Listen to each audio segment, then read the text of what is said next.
তারা কেন সংসদে ওঠানোর আগেই কোনো পরামর্শ না করে সেটা নিয়ে পর্যালোচনা না করে চুক্তিটা করে ফেললো? বিশেষ করে আপনি যদি দেখেন যে এই চুক্তিতে যে শর্তগুলো রাখা হয়েছে সেগুলো এত বেশি বাধ্যবাধকতা তৈরি করা হয়েছে, যেগুলো মালয়েশিয়ার চুক্তির সাথে তুলনা করলে দেখা যাবে যে চুক্তি হয়েছে ঠিকই, শর্ত ঠিকই আছে, কিন্তু বাধ্যবাধকতার জায়গাগুলোতে কিছু ছাড় দেয়া আছে।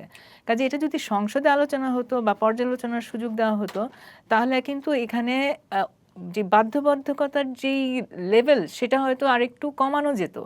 তো সেটা করার কেন সুযোগ দিল না বিএনপি, সেটা তাদেরকে পরিষ্কার করতে হবে।